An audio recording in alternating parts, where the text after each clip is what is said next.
刚穿越就要拜堂成亲，殊不知所有人都能听见他的心声。系统是不是搞错了？以我的气质，好歹也是盛世白莲花，怎么穿成大反派的老婆了？有没有一种可能，因为你本身就是绿茶精，绿茶配反派合情合理呀？你放心，反派永远是话题的中心点，不愁没有瓜，有瓜就有绿茶值。系统吃瓜，这是什么？难道新媳妇才过门就疯了？萧然死死盯着江梦雪，试图从她脸上看出点端倪。系统，你说他看什么呢？他会不会是觉得我和江梦雪不像，想把我晒干泡茶喝？恭喜宿主，本系统闻到大瓜的味道，还是绿茶味道。我真是谢谢你啊。将军，您身后的这位是？这是柳副官的女儿柳如烟。柳副官为救我而死，我想把她接入府中照料。这位就是姐姐吧？姐姐放心，如烟只求一处安身之所，以后会和萧大哥以兄妹相称，绝不会为难姐姐。听听这小绿茶说的，不知道的还以为我棒打鸳鸯，是破坏他们感情的第三者呢。还为难我，也不看看自己的丑模样，你也配？萧然装作不经意的样子，扫了柳如烟一眼。之前没觉得她丑，但是和江梦雪站在一起，的确显得俗气且一般了。来了，超级大瓜！这个柳如烟可真不是东西，原著里是个小可怜，但实际上柳副官是他亲手杀的。谋害亲爹，为啥？当然是为了接近萧然了。他爹不许他做妾，他觉得柳副官断了他的青云路，所以一不做二不休，咔嚓了他爹。我亲眼看见柳副官喝了一杯酒就死了，还以为是敌国奸细下的毒，没想到竟然是柳如烟。如此说来，柳如烟竟然为了荣华富贵，连我都算计了，她怎么敢的？还有，虽然原著里他以兄妹名义住进来，但此时他已经怀了老相好的孩子，进来没2天就开始勾搭萧然了。可怜的大反派，戴了20年绿帽子才知道此事，还被这个娃宰了。这姐妹厉害啊，不仅是个绿茶，还是个海后呢。大反派也是长了一张祸国殃民的脸，竟然死在养大的白眼狼手里，笑死我了。那个什么童怎么知道这么多？还有，不就是被骗在被戴绿帽子，然后被反杀吗？有这么好笑吗？为这件事至于叫我大反派吗？不过也不能怪大反派，其实他还没情窦初开，本质上来说，他还是个未经人事的纯情少年。大周战神未经人事，纯情少年，不是他没开过婚，那侯府里的几个孩子哪来的？萧然羞得满脸通红。24岁还没经历过人事，这话传出去有人信吗？我原本想把这件事烂在肚子里，等我洞房之后自然迎刃而解，从未想过有被揭穿的一天，还是以这种方式。如果现在有个地方，我一定钻进去。没想到大反派是个好男人呢，比他丑的比他花，比他穷的比他拽，也算绝世好男人了。也对，像我这么好的男人，的确是能成绝世。看来这个新媳妇也不像传闻中那般粗俗，还是有些见识的。此时，柳如烟突然跪在地上，委屈兮兮地哭起来。我知道姐姐不欢迎我，可我已无家可归。姐姐若是容不下我，那我只能随父亲去了。来了，逼疯你的第一件事，大婚当日让你身败名裂，落得善妒的名号。呵呵，小绿茶不行啊，这点倒好，还想害我。今天本小姐就告诉他什么叫做真绿茶。江梦雪退开几步，给他让出跑道，差点就做出一个请的姿势。柳如烟直接懵了。我料定江梦雪是个乡巴佬，嫁入镇南侯府后只能夹着尾巴做人，所以我才敢在婚礼上这样闹，就是想给她一个下马威。可这女人怎么不按套路出牌啊？她要不拦着，接下来的戏还怎么演呢？童子，你看我还没说话呢，小绿茶就愣住了，到底还是年轻啊。是，绿茶老祖最厉害了。可是宿主啊，你不接戏，绿茶直上不去啊。差点忘了，也罢，陪他演戏吧。本人刚穿越就要拜堂成亲，殊不知所有人都能听见他的心声。也罢，陪他演戏吧。妹妹真是冤枉我了，我只是看见你穿丧服出现，又突然说要搬进来，我也没提前准备，万一招待不周，倒成我的不是了。我的计划是让江梦雪背上骂名，身败名裂，以后就能被我拿捏。可这女人怎么不哭不闹，还暗讽我？将军也是，平日对我还算关心，今日怎么改了性子？将军，你瞧妹妹都被我吓傻了，都是我不好。为表歉意，我愿意把院子空出来让给妹妹住，我还愿意把嫁妆拿出来，只要妹妹喜欢的都可以随意挑，全当我赔礼道歉了。不用，本来就是他寻死觅活，你就不该阻拦他。将军说的是，可妹妹毕竟是你的人的遗孤，这样会不会不好？本将军以兄妹之礼真心待他，而他却一心求死，如此做派，真丢柳副官的脸。将军说的是如烟糊涂，险些酿成大错，还请将军责罚。妹妹多虑了，将军不是小气之人，不会因为这点事情生气的。况且侯府房间甚多，我住在哪里都一样。好心提醒你，大反派的白月光是你家那养女，和她走得太近对你没好处。我管他的白月光是谁，我只想要他的床铺。在娘家，我爹的用度是最好的，镇南侯府也一样吧。你想想，每天在10平大床上醒来是什么感觉？大庭广众，居然在想如何将我吃干抹净，简直是……直率，非常直率。还有我什么时候有了白月光？我怎么不知道？妹妹，你看着长得挺粗壮的，没想到身体这么弱啊！快来人，给妹妹请的大夫看看。我只是一时腿软罢了，无需太医。小样，是怕太医来了，揭穿你怀孕的事情吧？不知道娃的爹是谁？孩子他爹叫赵明，是四皇子的人，现在只是一个秀才，可日后却是位丞相。爬得这么快吗？赵明和柳如烟合作，暗戳戳的做了不少好事，什么偷取机密，给萧然下药，让他身体虚弱啦，养废他的孩子啦，诸如此类数不胜数。最后，赵明还和柳如烟母子一起把萧然咔嚓了。四皇子登基后，他就成了丞相。我又不蠢，对柳如烟也没好感，怎么可能被他拿捏住？还有四皇子，不过是10岁小儿，上有太子，下有6皇子，个个都是有资格继承皇位的，何时轮得到老四了？不过，四皇子重用赵明，还有一个重要的原因，你想知道吗？吃瓜吃一半，有害身体健康。快说快说，赵明是四皇子的面首，没搞错吧？柳如烟15、16岁，赵明比他还要大一点吧？四皇子现在才11、12岁啊，他口味这么重吗？哎呦喂，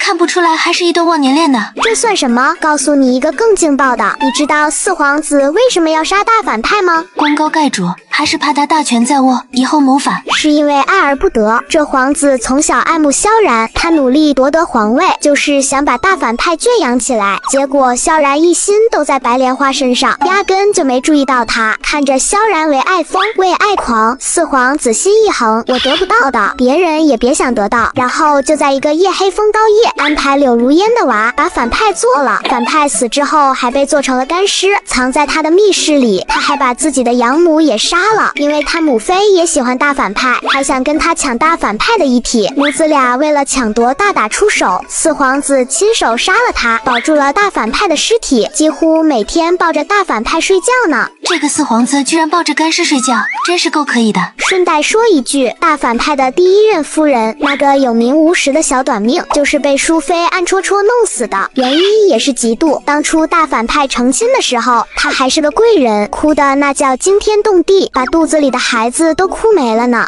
真爱，绝对是真爱，这对母子真萌啊！你这么久不更新，我想先看小说，要去哪里看？我已经在加班加点的制作了。想先看小说，可以下载一个悟空浏览器，搜索天命新生，出来的第一个就是。古人刚穿越就要拜堂成亲，殊不知所有人都能听见他的心声。真爱，绝对是真爱，这对母子真萌啊！但是为什么本子里没有写出来？那当然，什么都写进去了，还能顺利发表，会被屏蔽的亲，这里的瓜多着呢。今后本筒子带你吃瓜带你飞。童子哥，你是我亲哥。将军，奴知道错了，都怪我，一心想着妹妹体虚，惦记着给你找个大夫瞧瞧，差点忘了回你。大夫，怎么又提到大夫了呢？没完没了啊！萧儿，你亲自去把今日在太医院当值的全数请来。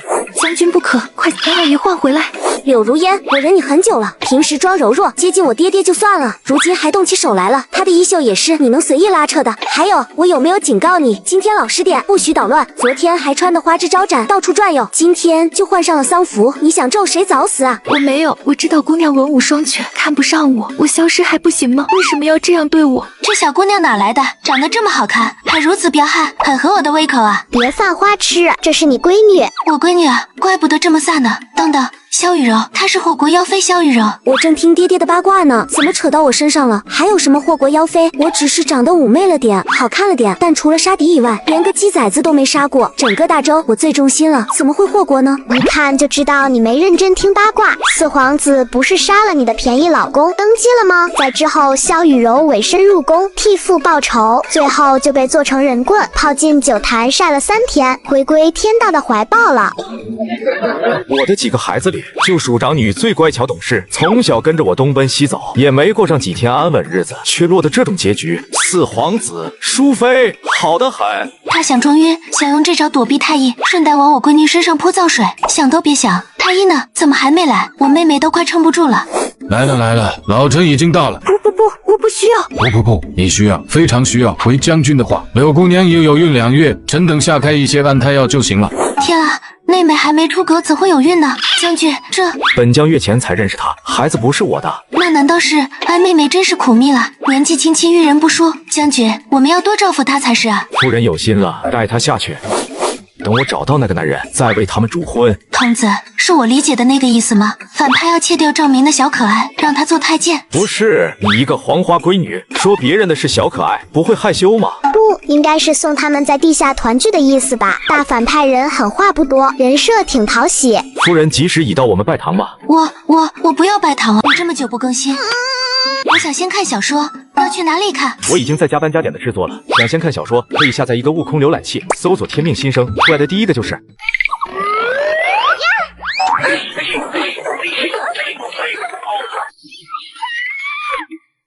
宿主，赶快起床！你的3个孩子在前院等着给你请安呢，再不去没有挂哦。我大女儿是祸国妖妃，大儿子是乱世权臣，小儿子更是屠夫，都是未来赫赫有名的大反派。我得给他们准备点见面礼。给母亲请安。未来大反派怎么能这么可爱？要是参加选秀，绝对是就地成团出道。大哥，出道是什么意思？娘想让我们做道士。如果娘喜欢，也不是不可以。我给你们带了些见面礼，希望你们喜欢。这是龙凤镯给雨柔的，玉如意是给锦轩的，还有这个金麒麟，希望子凤平平安安。这么漂亮的小男孩，未来还是战场上的万人屠，怎么就死得这么惨呢？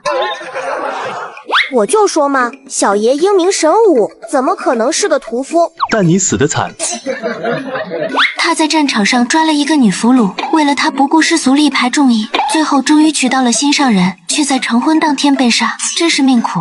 顺便提一句，那个女俘虏其实是别人派来的奸细，搞不死萧锦轩，就对萧子峰下手。萧子峰到死还是个厨呢。没想到小弟和爹爹一样，竟然是个守身如玉的好儿郎。没出息的东西，竟然对一个奸细动心，还被弄死了，丢人！我大儿子也是个命苦的，姐姐被四皇子杀死后，忍辱负重，终于做了丞相，可惜爱错了人。搜索到萧锦轩的大瓜，你吃吗？他也有瓜？当然，还是个大的呢。萧锦轩流浪的时候，遇到一个对他很好的小女孩，当时2人交换了信物，约定以后一定要见面。后来他被迫成亲，白月光也成了四皇子的妃子，他认定了是妻子捣鬼，害他错过了真爱，所以对妻子百般冷落，甚至舍辱。为了帮心上人上位，做了很多荒谬的事。那女的还骗他说怀了他的孩子。狗血的是，原来他的妻子才是当年救他的小女孩，可这时候人家已经心如死灰，而且病入膏肓，没多久就撒手人寰了。小反派一夜白头，又得知妃嫔的孩子不是他的，几次打击下，萧锦轩彻底崩溃自焚而亡。我可怜的娃，你死得好惨啊！这种拙劣的骗术，只要派人查一下，立刻就能清楚。再说我又不傻，当年不仅交换过信物，还和黎秋儿生活了一段时间，绝不可能认错人。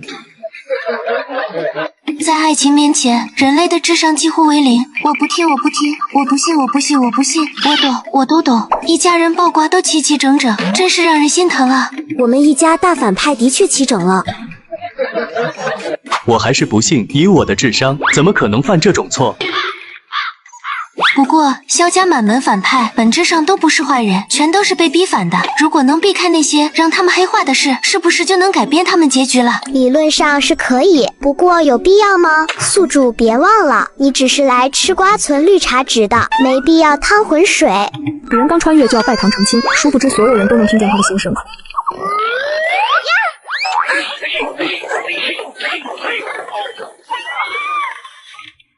话不是这么说的，你想想，萧然是我老公，3个大反派是我的崽，万一绿茶值还没存够，他们就被嘎了，那我怎么办？再说，萧然嘎不嘎我不管，但这3个孩子嘎了就太可惜了。好，我决定了，等下回去就写计划，让我的几个乖宝茁壮成长。乖宝，如果我有尾巴，一定能晃成螺旋桨。对了，我记得原著里差不多也是这个时间点，有个脸皮厚的东西上门来提亲，是谁来着？禀告夫人，二房的姨娘登门拜访。哎呦，我说侄媳妇，你也太把我们当外人了，自家人进来还需要通报吗？就是她，二房的刘姨娘。看书的时候我就纳闷，她那侄子吃喝嫖赌样样精通，还长得丑，他们哪来的脸面向我闺女提亲？他不来怎么有瓜呢？搜索到一个大瓜吃吗？吃瓜不积极，脑子有问题。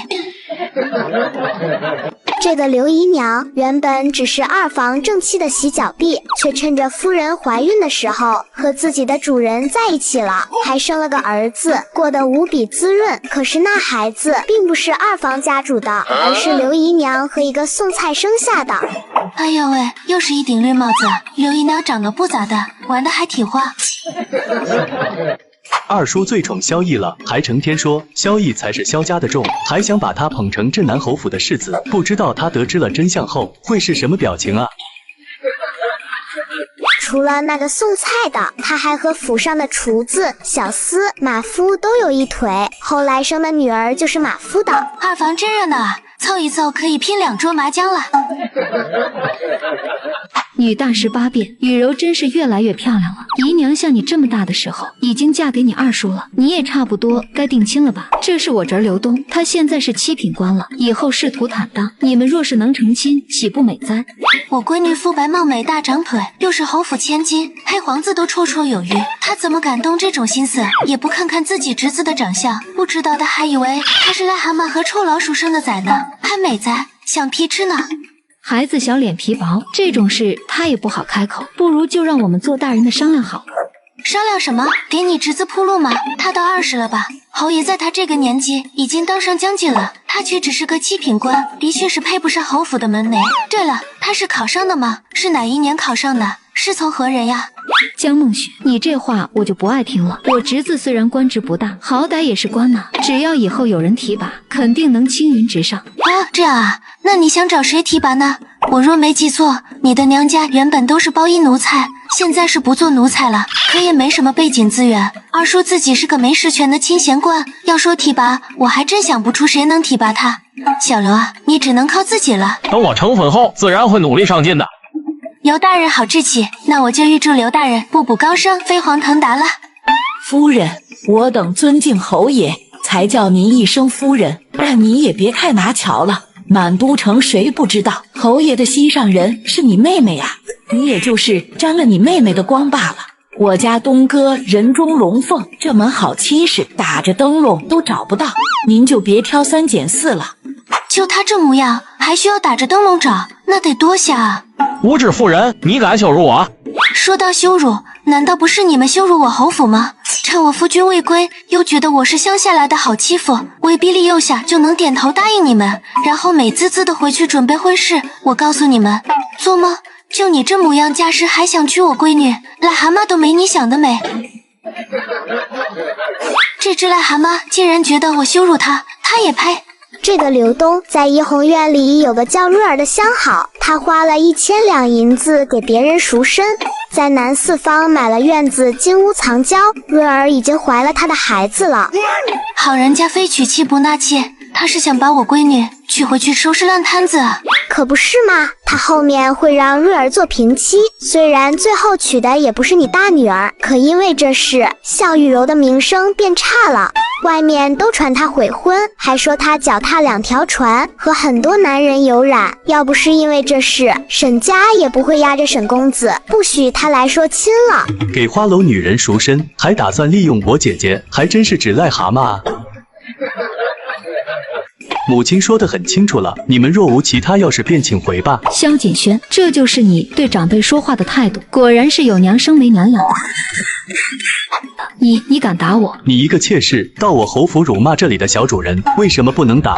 你什么你？我告诉你们，打你还是轻的，识趣的快点走，别让我动手。你竟敢不敬长辈，我今天就替萧然好好教训教训你。既如此，你们不肯走，那只有下跪道歉才行了。本来我看你刚过门，不想太为难你，没想到你竟然如此大逆不道。今天我会好好教你侯府的规矩。我也想教教你规矩，来人把他们给我扣了，押到大门口。你放心，有我在，谁也别想占你的便宜。我的亲生父母在我5岁的时候就死了，萧然把我带回来之后，我和第一任主母生活了3年，但是我从没有在那个女人身上感觉到过一丝情分，这是第一次有外人说要护着我，有人保护的感觉真好。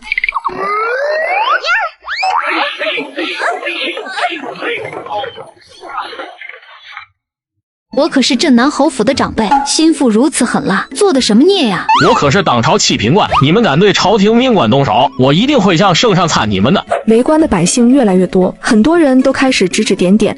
这是唱的哪出？他怎么还跪了？不知道啊？难道想认错？我知道我人微言轻，将军不在，你也不把我们孤儿寡母放在眼里，可你也不能逼我女儿嫁给这种人吧？乡亲们，你们来评评理，我也不是嫌弃他官小，但是哪有人空着手上门说亲的？这不是打我们侯府的脸吗？刘姨娘和刘东就是看萧然不在，刘东一个5大3粗的男人，也不懂里面的门道，这才敢空着手来，没想到却被人捏着把柄了。这不是来得及吗？我们以后会补上的。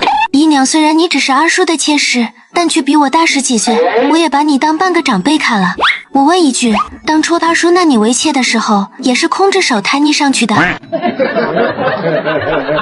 刘姨娘平常在外面都是夫人的派头，时间长了也没人敢提妾室的事，现在当众被人下了脸面，当即就想起身骂人。我娘堂堂侯府夫人还跪着呢，姨娘是真当自己是长辈了。季轩，我知道刘姨娘打了雨柔，你心里不痛快，但这是大人的事，小孩子别掺和。你胡说八道什么？我什么时候打了萧雨柔？明明是萧锦轩打了我。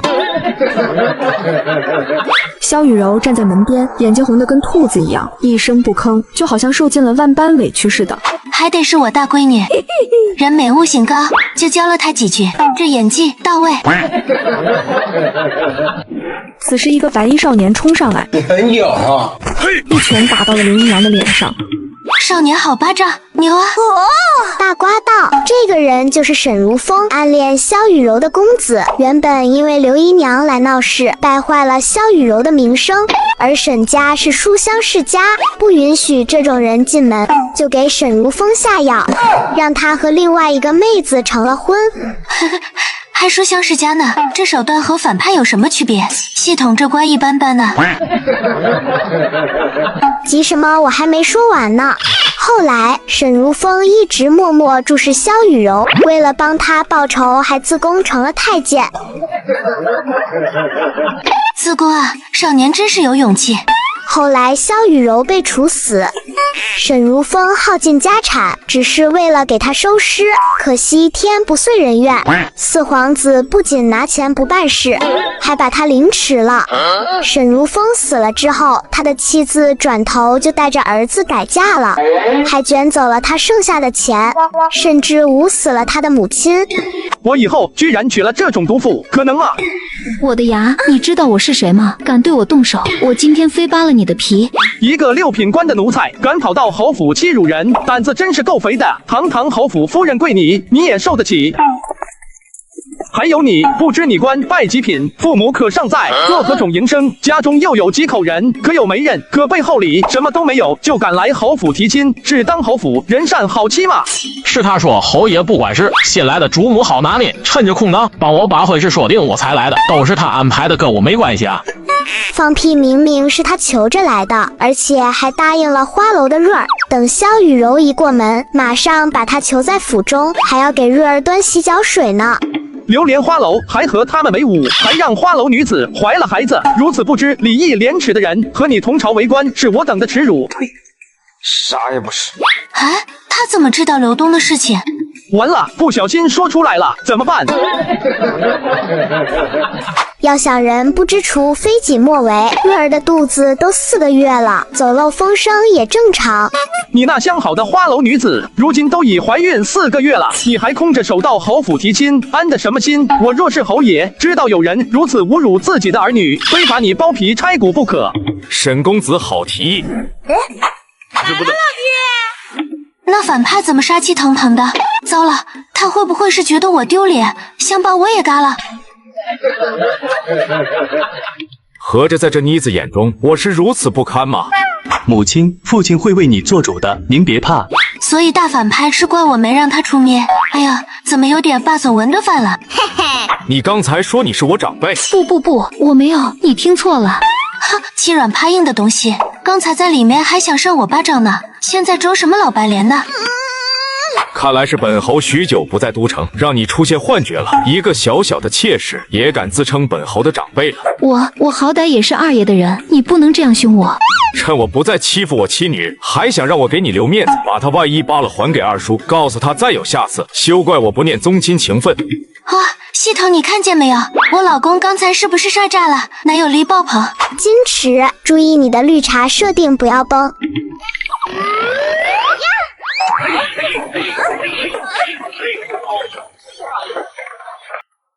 没崩没崩，就冲他今天的表现，今晚我感觉还能再战2个半回合。2个半回合吗？好的，我记住了。爹爹，这个人怎么处理？要我打他几拳给姐姐出气吗？子枫爹有没有教过你要斯文点，不要动不动就喊打喊杀？没有啊，你只说过能动手就别动嘴。念在刘大人爱妻心切，才犯下今日的糊涂事，本侯就不追究了。明日本侯就入宫请旨，请皇上为刘大人赐婚。随后萧然看向了沈如风，平心而论，我可以为了家人去死，但是自宫还是做不到的。沈家人成天絮絮叨叨，吵得我头疼。没想到还出了一个这么有骨气的人。雨柔还小，我打算多留2年。是，我知道。下次诗会雨柔也会去，她还没去过诗会，你要好好引路。Nice。瞧他那点出息，要是真能成，那得乐成什么样啊！童子，你说过2年我能抱外孙吗？我觉得你生的崽更实际点。随后一家人回到府中，管家已经把午饭都做好了。江梦雪看着满满一桌子菜，直流口水。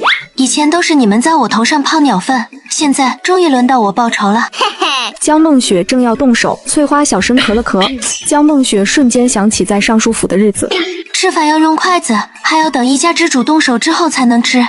差点忘记，不然又要被抽了。还好有翠花。母亲快吃吧，鸽子肉凉了就不好吃了。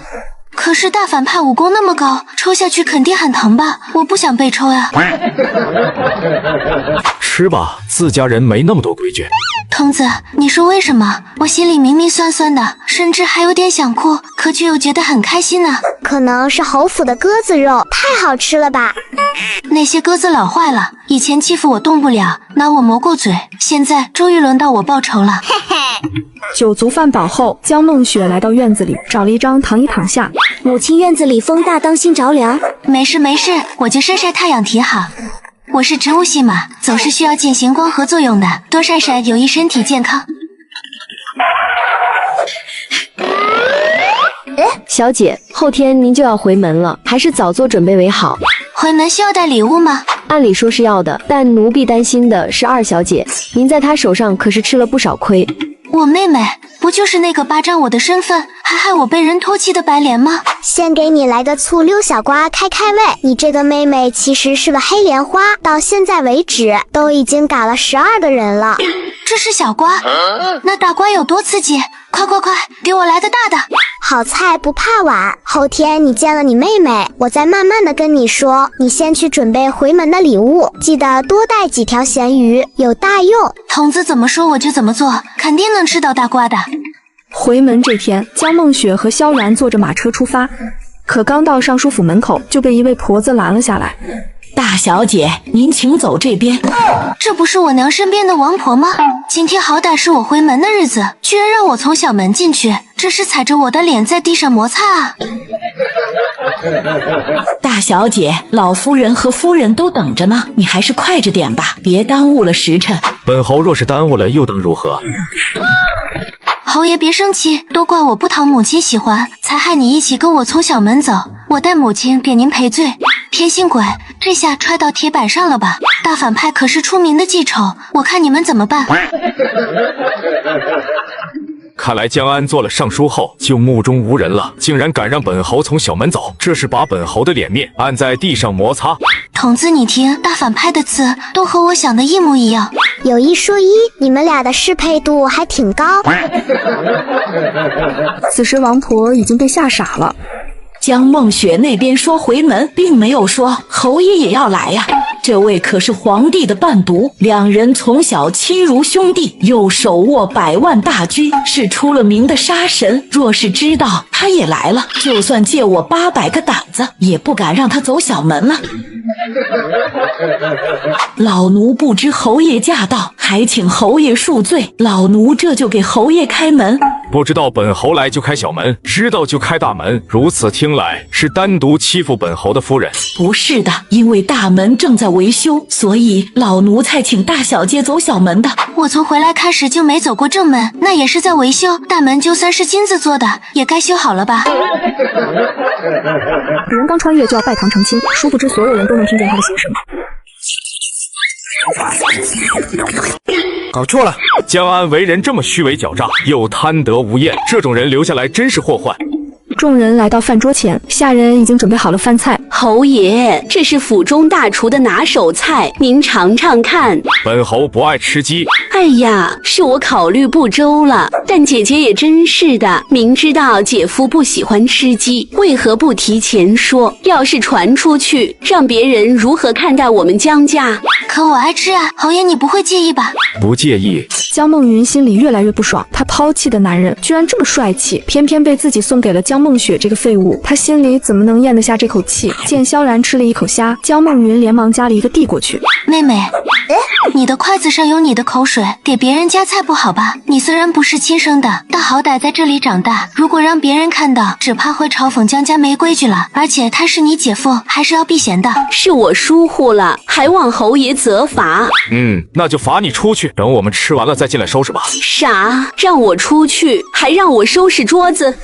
江梦云简直不敢相信自己的耳朵，她是被捧着长大的，集万千宠爱于一身，什么时候受过这种委屈？没想到萧然会是这种反应。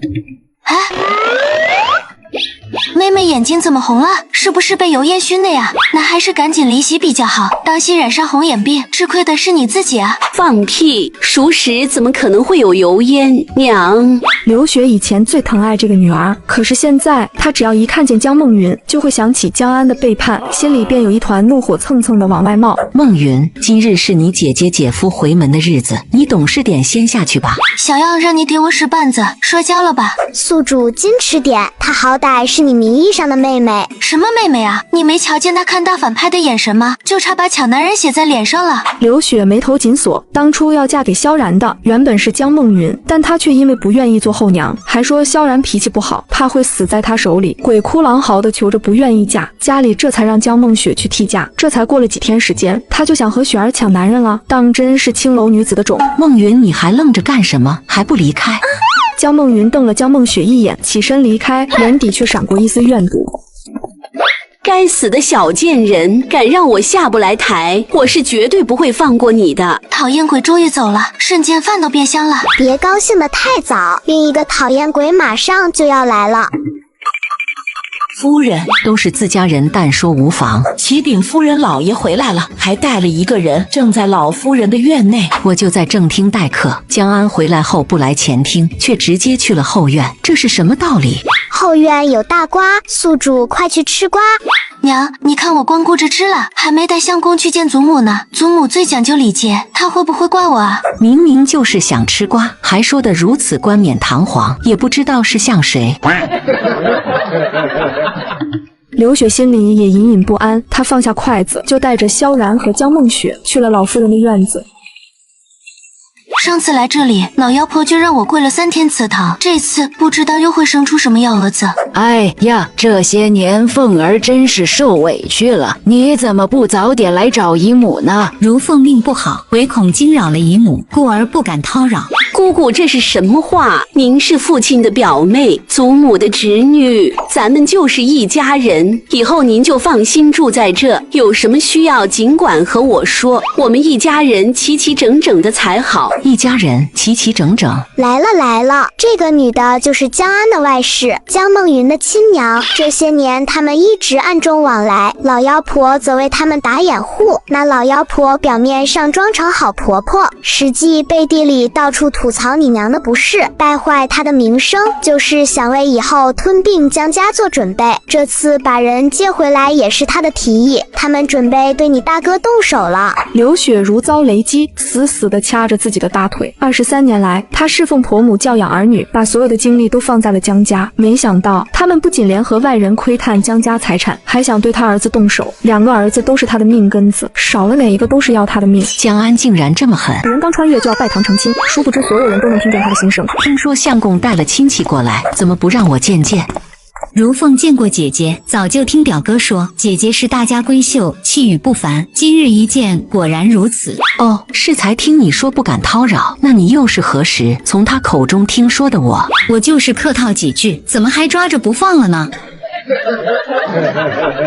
我和表妹前2日偶然相遇，便和她说起了你。学娘，表妹孤苦无依，我想把她安置在府中，你看如何？童子，你看看，我爹这演技，不给他发个奥斯卡小金人都对不住他。奥斯卡小金人那是什么？我记得后面剧情是李凤如来了后各种示好，和我娘变成姐妹花，再暗戳戳的给她下药，企图把她变成凤妇软禁家中。我要不要提醒一下她呢？算了，不能插手别人的因果，娘亲就自求多福吧。小没良心的，就算我被蒙蔽了双眼，亏待了你，好歹也是我怀胎10月把你生了下来呀，你就这样对自己娘亲？既然是表妹，那就住在南院吧。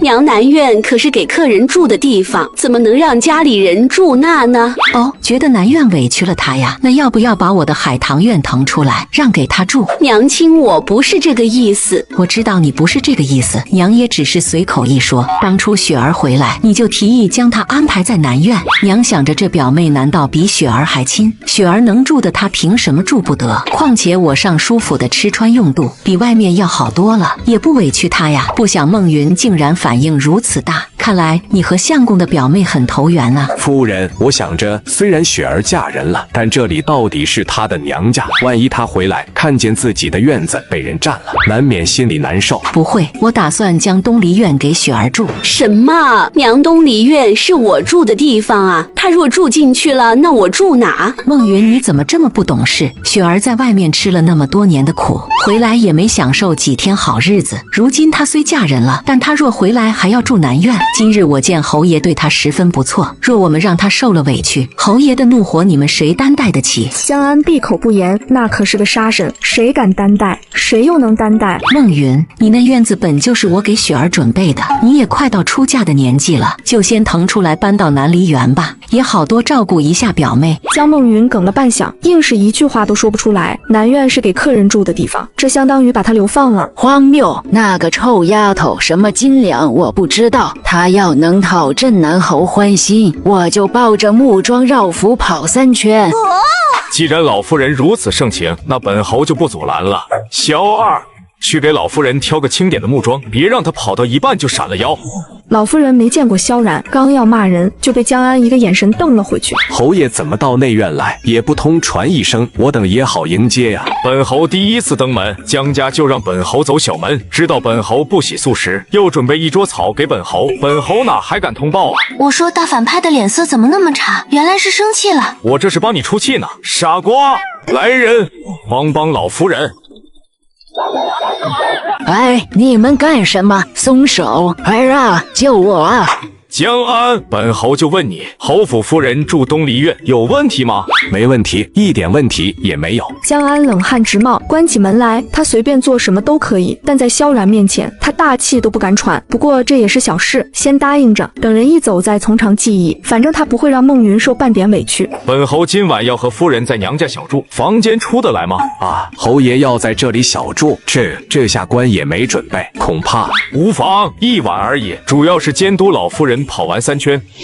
侯爷，木桩寻来了，属下已经尽力找的是最小的。好，老夫人请吧。来人，帮老夫人。哎，你们干什么？松手！儿啊，救我啊！几个侍卫把木桩绑到了老夫人的身上，架着她拖到了院外。江安下意识阻拦，做人要言而有信，老夫人身为长辈，自当以身作则。江尚书，你说是吧？是吧？我也不白占妹妹的院子。这次回门，我可给妹妹带了不少礼物，一会儿就送到南院。那便多谢姐姐了。刘雪不经意地看了李如凤一眼，随后便安排了4个得力的人，将她看得严严实实的。女儿不是说她会下毒害自己吗？那就把人放在眼皮底下慢慢蹉跎，看她能掀起什么风浪。老夫人在萧二的鞭策下，终于在傍晚时分跑完了3圈。江梦云回去后，看见满院子的咸鱼腊肉，直接被熏晕了。活该！李如凤正和你爹闹呢，想去听吗？有瓜哦！要，快给我导航，我要悄咪咪的去。江梦雪来到一处假山附近，正要藏起来的时候，一个小胖子带着人风风火火的跑来，堵住了江梦雪的去路。江梦雪，亏我之前还把你当妹妹看，你竟然联合外人欺负梦云，赶快把院子还回来，跟我去向江梦云道歉。江梦雪一把捂住了他的嘴，把人按在怀里。这小傻猫这么大声干嘛？差点吓走我的瓜！瓜？什么瓜？二哥江木吗？在江家算是对我不错的，可惜爷是个傻子，以为父亲的纵容是为他好，却不知只是捧杀罢了。家里出了一个争气的大哥，就够他头疼了。要是再出一个，他谋取江家的目的就废了。可怜的二哥啊，明明是个小帅哥，能迷死一片小姑娘，却被投喂成了个大胖小子。以后你找不到好媳妇，就只能任他们父女拿捏了。父亲对我那么好，怎么会是捧杀呢？还有梦云，经常给我送夜宵，带我溜出去玩，是害我？不，我不信。童子，说我二哥怎么这么天真呢？他到底是吃什么长大的？一点江家人的精明都没有。估计是随了你二舅舅，他们俩都是不爱读书，你二就教他装病，他就学着府中小丫头的样子，跑到你母亲面前，说下面流血了还肚子疼，肯定是1月开一次的例假，然后你母亲就把他吊起来揍了一顿。这什么脑子？小女孩都没例假，她怎么敢装这个？不是，当时她才刚出生，怎么可能知道这事？难道是那个系统告诉她的？童子，二哥还有什么有意思的事情吗？有点多，比如他3岁的时候，看见你对着一匹马傻笑，就非要给你当马骑，还说怕摔到你，所以做了一个小马鞍给自己套上，每天在家4脚狂奔。这小子太有意思了。还有他6岁的时候，为了躲避读书，趁你大哥睡觉，扒了他的裤子系在桌腿上，结果被你大哥的同窗看见，挨了一顿毒打，又被你大哥罚抄了100遍书。他7岁的时候，觉得邻家的小女儿很可爱，就想追人家，就把自己喜欢的东西送过去了，然后被人家小女孩追着打。不至于吧？他到底送什么了？蛐蛐、蚯蚓，还有鸡腿和兔头。这二哥也太虎了吧！安郎，你说那贱人是不是发现我俩的事了？我总觉得不安呢。来了，他们要开始谋害江家子嗣了。什么？不可能！我隐藏得很好，这些年没露出一丝马脚，估计是因为镇南侯那贱人才会一反常态。我早说让梦云嫁给镇南侯，做后娘又如何？镇南侯府家大业大，只要他用点心，何愁捞不到好处？现在白白便宜了那小贱人，看他仗着侯府作威作福，我就恨不得撕了他。凤如，你放心，我已经重金买来了千日梦，让梦云给他送燕窝的时候，一点点下进去，不出半年，他便会变成个疯子。我听说爹带了个表妹回来，还给他准备了见面礼，打算和这个姑姑好好相处，谁知他们居然……还是安郎有谋划，我和梦云就靠你了。放心，江家迟早是我们的囊中之物。江安可真是左脸皮贴右脸皮，一边脸皮厚一边不要脸，这种话都能说出口，连我这个绿茶都看不下去了。原书里你娘发现真相的时候，大儿子变成残废，二儿子变成人人喊打的纨绔废物，而你爹则成了人们心里的好男人，还受到了皇帝的嘉奖，让他做了户部尚书。礼部调户部，从清水衙门混到了肥差啊！江安真是会算计。大哥是家里的希望，怎么可能变成残疾？江木虽然平时混蛋，但对他大哥是非常尊敬的。听到他们要害大哥，立马就甩开江梦云，准备冲上去。他要干嘛？不会是想上去拼命吧？别做梦了，江安现在名声很好，若他出手，也只会被扣上不敬长辈的恶名，岂不是更合了江安的心意？我要是他，就先忍下来，把自己纨绔的形象改掉，暗戳戳的跟江安斗。真想看看江安竹篮打水一场空的样子啊，一定很精彩。的确如此，而且娘亲也不会相信我。可是我真的可以吗？其实我二哥挺聪明的，虽然读书不行，可脑子快，身体素质也很强。若是从武或者做生意，应该都是不错的选择。宿主检索到江木，初始武力值30%，身体素质40%，极其适合习武。我适合习武。可惜年纪大了点，不过不要紧，等我绿茶值存够了，再给他换一颗洗髓蛋，就算不能成仙，也能成钢筋铁骨。300绿茶值兑换一颗洗髓丹，宿主目前积分85，你确定要浪费绿茶值兑换？确定啊，为了看江安被气死，这300积分也要用。他早就看江安不顺眼了，杀妻弃子，我呸，什么玩意儿！想到原身受的苦，江梦雪就更想报复了，他不会错过一点坑江安的机会。亲妹，果然是亲妹，以后她就是我江木唯一的亲妹了。这是绝对不能说，说了小命就没了。少爷平时待我们如同兄弟一般，世上再也找不到这么好的主子了。为了少爷的安全，必须提防着老爷。对，一致对外保护少爷。小妹，你放心，以后有我在，谁欺负你我就干谁，保证不让你受到欺负。童子，你能检查一下江木的脑子吗？我怀疑他抽风了。他确实脑袋不大好使。对他好还有意见，女人真难伺候。情不知所起，一往而情深。呵呵，当初我就是信了这话才嫁给他的。原来没什么一见钟情，一切都是有所图谋。夫人，我们现在该怎么办？赵嬷嬷陪同流血的时候，也听见了江梦雪的心声，自然知道江安的谋划。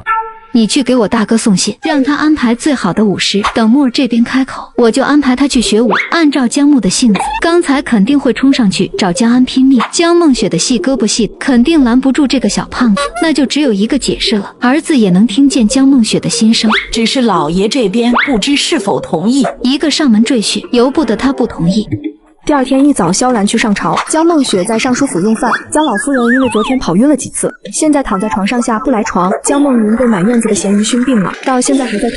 小妹，我送你的胭脂好用吗？那可是我特意托人从江南带来的上等货，京城都很难买到。对了，3天后林家二小姐及第，想请我们过去，你会去吗？哥陪你一起啊。林二小姐，这名字好熟啊，就是你二哥的心上人啊。原本他和林双双两情相悦，可你二哥被养废后，林家就不同意他们成亲，你爹又假惺惺的去哭诉，然后林家就把女儿嫁给了李凤如的侄子。哪来一个青楼女子的侄子，还敢和我抢女人？这傻大个看着很霸道，居然连个妹子都留不住。其实他是很容易害羞的人，对待林双双的时候，要么紧张的说不出话来，要么就紧张到乱说话。有一次气氛到了，林双双以为他要表白，结果你哥说你长得像猪仔，其实他是想夸人家长得可爱，就想到了昨日吃的烤乳猪，觉得又好吃又可爱，和他很像。谁知道别人一听，马上给了他一巴掌，3天没理他。哎，夸女孩子像猪仔，他是怎么想的？雪儿，你就陪为兄去一下吧。双双已经7天不理我了。我去干嘛？吃你们的糖吗？要是有瓜的话，我还能吃一下。有，林家的瓜可香了，而且他们家绿茶多，可以帮你存绿茶值。二哥可要说话算话，若是又反悔，我哭给你看。放心，男子汉大丈夫一定说话算话。梦雪，你又在闹什么？你身为姐姐，回家便欺辱妹妹，你该给我一个交代。交代什么？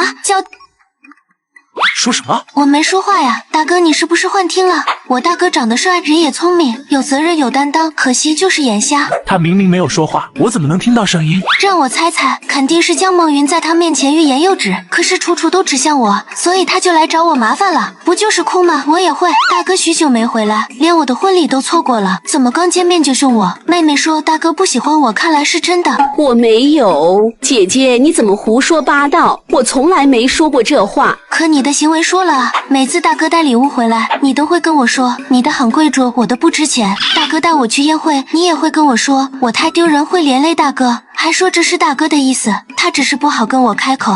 其实我也觉得自己登不上台面，所以尽量避开大哥了。可我这次什么也没做呀，大哥还这么凶，想来真的如妹妹所说，大哥真的不喜欢我。这都什么跟什么？我从来就没有讨厌过江梦雪，相反还特别在意她，就是怕她在外面吃亏，才严格了点。每次让梦云去，也是想问问她有什么需要的，怎么会？不是的，大哥，你别听姐姐乱说。姐，你快告诉大哥，这都是你胡说的。筒子，你看，白莲花还想逼我说谎，真是好大一张脸啊！宿主搞绿茶能得到额外积分哦。靠你不早说，是妹妹说什么就是什么吧，我无话可说。她是什么也没说，可是比说了更厉害。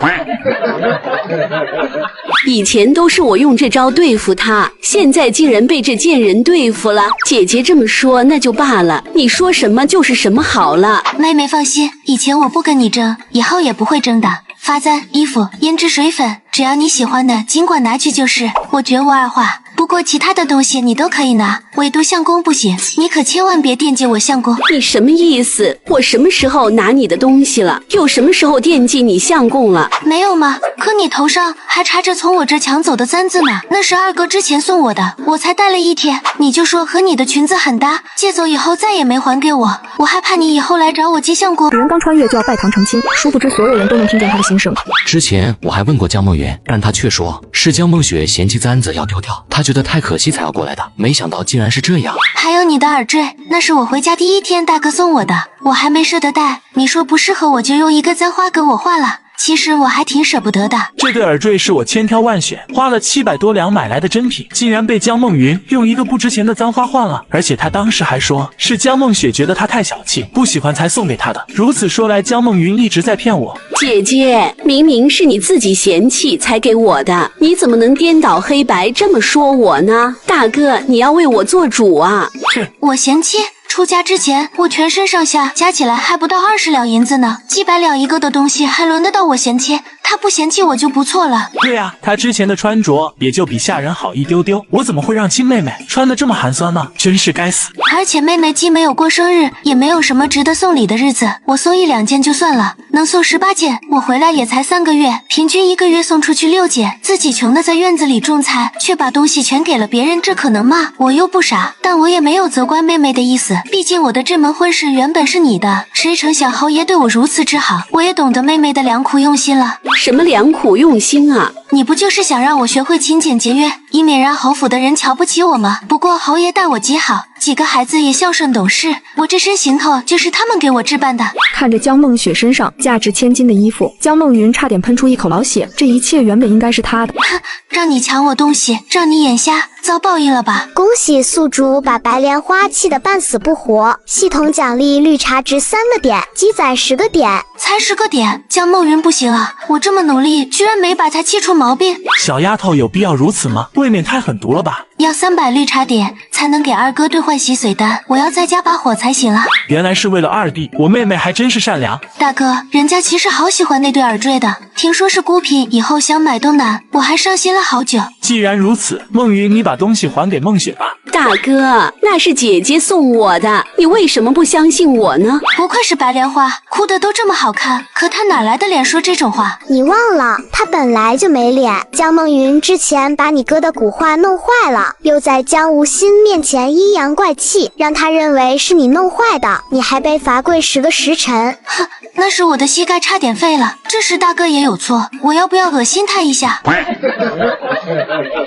冤枉啊！我明明跟娘亲奶奶说过，坏了就坏了，责罚几句就行，并没有让小妹跪过，1幅画而已，再名贵也比不上亲妹妹啊！这个家到底瞒了我多少事，又对小妹做了多少过分的事？梦云大哥教过你，不是自己的东西不要贪。梦雪既然想拿回去，你当然应该奉还。好一个不是自己的东西不要贪！你们等着，江家的东西迟早都是我的。大哥说的是，妹妹唐突了，请姐姐别见怪。我们是一家人，我怎么会怪你呢？哎呀，妹妹，你这是干什么？即便心里有气，也不该拿耳坠撒气啊！大哥的心意都被你糟蹋了。不是，我明明好好递过去了，怎么会摔碎呢？小样，就你那点道行还想跟我斗？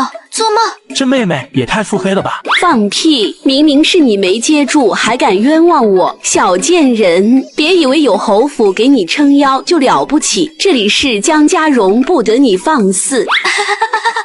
绝了绝了！我才说了2句话，他就自爆了。哎呦喂，这朵白莲花不行啊，藏了这么多年淑女，一招就破防了。我怎么把心里话说出来了？不是的，大哥，你听我说，我只是一时气愤才会。气愤？你打碎了雪儿的东西，是我们亲眼所见，有什么误会？雪儿刚回来的时候，你在我面前说她泥腿子，出去会丢江家的脸，现在丢脸的是谁？我看你平时那高贵样子都是装出来的吧？我看要好好学规矩的人是你，至少雪儿不会骂家人贱人。还有这里是江家，我和大哥雪儿才是正经的江家人，你只是收养的，平时对你好那是我们善良，别给我蹬鼻子上脸。你要敢再骂雪儿，小心我对你不客气。二哥这是被打通任督二脉了吗？头脑清醒，嘴也利索，不做嘴替浪费了啊。啥是嘴替？不管了，肯定是在夸我。不是的，我只是一时气愤才会。大哥，你相信我，你知道我的为人，刚才我真不是故意的。小木虽然话粗俗了些，但说的也不无道理。梦雪替你受了不少苦，你不知道感恩还出言辱骂，成何体统？今天你就回去给我抄《论语》100遍，什么时候抄完什么时候出来。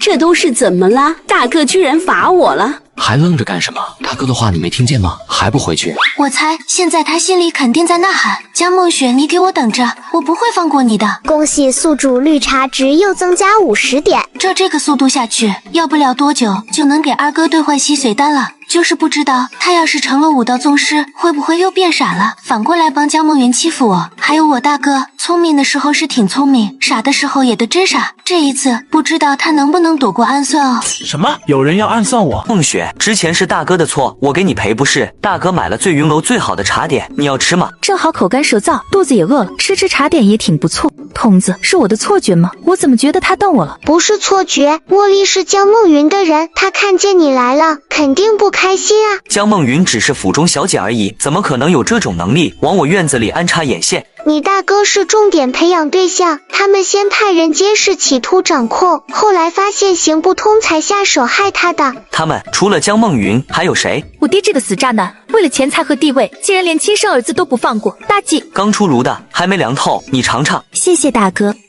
他有病吧？一个细作敢这么看我？这可是一个野心很大的细作，他给你割下要爬床，把你未来大嫂气得一头撞死，又说自己怀了你哥的孩子，硬是从侍女变成了妾室。人家长得丑，想得挺美呢。我的未来嫂嫂应该是相府的大小姐姬寒霜吧，是个端庄大方又烈性的妹子，可惜了。不过她怀的也不是你哥的孩子，这丫头早就被人玩废了，3年前就不是原装的。她生下孩子后也不得你大哥重视，所以一怒之下就帮你爹和江梦云对付你哥。你哥变成残废后，他还给你大哥下慢性毒药，把他变成了瘫子，日日领着情郎在你大哥面前表演柔术。哎，清风白月的公子竟然变成这样，唏嘘哦。区区一个贱婢，竟然害我至此，怎敢？也怪我眼瞎。当初母亲说我院里人手不够，要多安排几人的时候，我想也没想就同意了。事后也没查过他们的底细，母亲肯定不会害我，估计也是被人哄骗了。惆怅的事情聊完了，吃点瓜开心一下吧。你知道吗？你哥表面是翩翩公子，仁义礼孝俱全，可你大哥和二哥其实没区别。3岁往父子鞋里放泥巴，6岁因情敌把人家坑得找不到北，8岁为了赚钱给戏院写词，10岁为了和姬家姑娘订婚，找了10个美女把情敌勾引走了。更有意思的是，你哥是个耙耳朵。耙耳朵是什么意思？老破奴婢。姬寒霜说东他不敢往西，真没想到大哥竟然是这样的大哥。听老婆的话怎么了？这叫宠妻。小妹，以前是大哥的错，以后你的事大哥会上心的，不会再有人欺负你了。我也是，等二哥学好武功，谁敢欺负你，我就把他屁股打开花。那二哥就加油了。夫人，梦云小姐身体不适，派人送我燕窝粥来。真是难为她了，换个碗热一热，让人送给李凤如。凭什么？咱们家虽然不穷，但那肮脏的东西也配吃这么好的东西，就是到了也不能便宜了他。新生这事还是先不要告诉2个儿子比较好，他们那么信任江安，若是知道亲生父亲把他们害得那么惨，该有多难过啊！这么好的东西到了多可惜呀，送给他吃也不浪费，兴许以后还有惊喜呢。母亲说的对，我们虽然富贵，可也不能随意浪费东西。嬷嬷，快给人送去吧，别让粥凉了。木儿这脾气和你二舅一模一样，小时候你二舅本来想习武，被你外公拦下了，非逼着学文。当初二舅也想习武吗？果然是我亲舅舅。娘，我也要习武，你能给我请教习吗？好呀，木儿有上进心，为娘岂会阻拦？这样吧，明日你就去你二舅家，我让他给你请个教习，好好教导，想必日后木儿定有所成。大哥竟然为了那个小贱人凶我，二哥也帮着他，他们以前明明不是这样的。那贱人就是仗着侯府的势力作威作福，若没了侯府，他算个屁呀！我不要的东西竟然成全了江梦雪，这事没完，不就是一个侯府吗？我现在可有天命家室，等我做了皇后，看我怎么修理她。对，这才是我女儿。一个耳坠子有什么大不了的？等你做了皇后，要是没有什么，何况一个耳坠。小姑娘，二小姐，厨房的夜宵准备好了。第二天，江慕如约带她去林家吃瓜。林家人看见江梦雪的时候，脸上的表情堪比大染坊。有些参加过她的婚礼，知道自己能听见江梦雪的心声。这波人选择了闭嘴，绝不透露一星半点。毕竟在一个圈子混，低头不见抬头见的，谁也不希望被人看笑话，更不想被别人当成怪力乱神的人。另外一拨人则是畏惧侯府的权势，又想到江梦雪的身份，好奇她为何来此处。林双双早就听江木说过小妹的事，所以对江梦雪的印象不太好。看见江木带着她有说有笑的进来，林双双心里更好奇。江木，你没事吧？没事啊，双双，我给你介绍一下，这是我小妹。前2天回门，我就约她一起来参加你的成年礼。双双，你今天真好看。平时教育我做人要坚持，二哥真是个双标狗。这是江梦雪在说话。一部分人见怪不怪了。说实话，这些天没听到江梦雪的声音，他们还挺想念的。俊男美女好多呀，比相亲大会还壮观。不知道宴会之后能成多少对？的确是江梦雪在说话。可是今天是我的成年礼啊，怎么到江梦雪的口中就变成了相亲大会？林双双的瓜到账了，要现在吃吗？要，她要吃瓜。什么瓜？府中今日没准备瓜啊，除了黄瓜。